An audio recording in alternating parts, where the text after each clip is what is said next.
A venda de veículos cresceu em Minas Gerais em agosto. De acordo com a Federação Nacional da Distribuição de Veículos Automotores, o número de emplacamentos teve um aumento de 50% em comparação com julho. O Lucas Magalhães traz mais dados sobre isso para a gente ao vivo. Lucas, boa tarde.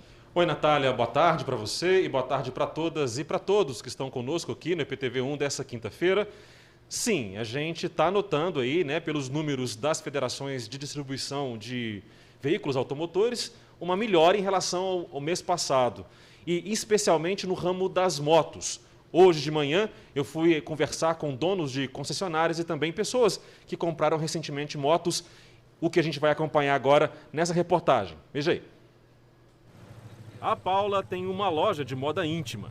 Nesse ano, a moto é a sua principal ferramenta de trabalho.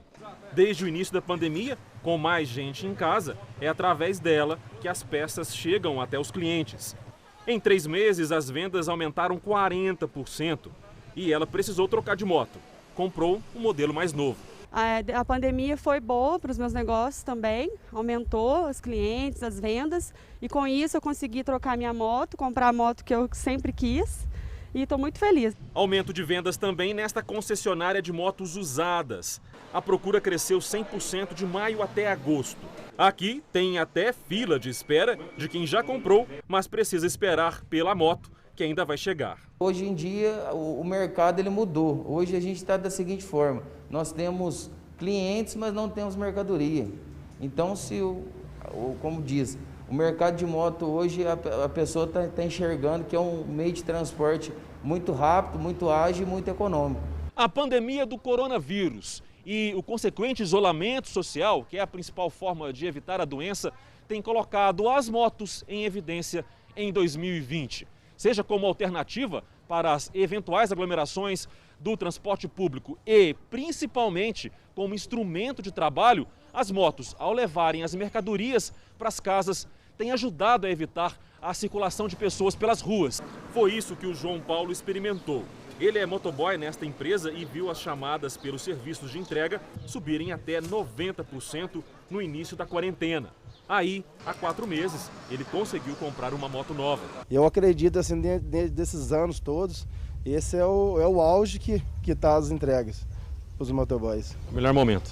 Com certeza, não há dúvida disso. É isso aí. Esse sinal positivo da economia, ele não pode ser visto como um aquecimento ou uma retomada da economia. É um bom sinal, um sinal um pouco mais positivo, lembrando que a mesma Federação de Distribuição dos Veículos Automotivos também informou que o emplacamento de 2020 caiu bastante em relação ao de 2019, ou seja, a situação ainda é muito complicada, claro, puxado aí pela pandemia do coronavírus. Para analisar esse cenário melhor, está do meu lado aqui o Fernando Pereira, ele é economista, professor de economia da Universidade Federal de Alfenas. Fernando, boa tarde, obrigado por estar conosco. Como analisar e que motivos nós podemos atribuir a esse ponto positivo da economia nesse momento? Boa tarde, Natália. Boa tarde, Lucas.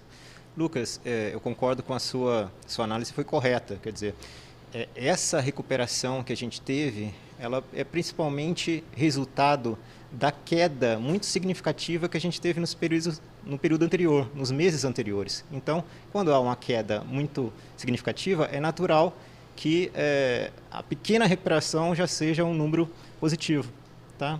E isso é importante, a gente não pode minimizar. É claro que a importância desse número positivo é que, digamos, o país pode ter superado, o setor ou o país pode ter superado aquele ponto pior, mais baixo da queda recessiva. Tá? Por outro lado, isso está longe de significar uma recuperação, principalmente uma recuperação significativa. Por quê? A própria base que a gente tem de 2019 para 2020 ainda é muito, quer dizer, a queda ainda é muito significativa se a gente pensar em agosto, em relação a agosto do ano passado. Então, quer dizer, o nosso PIB está em queda, deve haver uma recuperação nesse trimestre que a gente está passando aqui, mas ainda não dá para a gente afirmar que essa recuperação esteja efetivamente ocorrendo a passos largos. Um dos aspectos dessa reportagem que eu fiz, uma das pessoas comentou comigo que muitas das pessoas que compram motos são aquelas pessoas que ficaram desempregadas e acabaram tendo na moto uma alternativa para o desemprego, ou seja, esse número parece positivo, mas pode esconder uma outra realidade, não é isso, Fernando? Esse setor, né, o setor principalmente dos entregadores de mercadorias, de produtos, né, ele é um setor que, digamos, ele tem sido uma oportunidade, principalmente para aqueles profissionais autônomos e que estavam sem ocupação, que ficaram sem ocupação, sem renda nesse período, né? Eles correram para esse setor de entregas como uma oportunidade. Naturalmente, a venda de motos, principalmente, é beneficiada por isso. Ok, Fernando, dá para fazer uma previsão de cenário até o fim do ano? Ainda não, Lucas. Ainda a gente precisa aguardar o que vai acontecer nos próximos meses. O Banco Central, o governo federal está falando agora de uma queda do PIB brasileiro em 2020 de 5%, menos 5%, né, uma queda. Mas alguns atores já analisam que essa queda pode chegar a 8% a 10%. Então ainda é cedo para fazer essa projeção. Ou seja, a economia ainda está sob suspense ainda. Sem dúvida. Fernando, muito obrigado pelas suas informações. Uma boa tarde para você. É isso aí, Natália.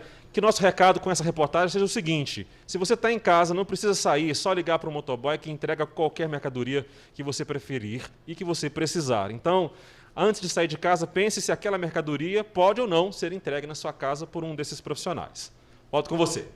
Você fica seguro então, e ainda ajuda o setor, né, Lucas? Obrigada e agradeço também ao professor Fernando por participar com a gente.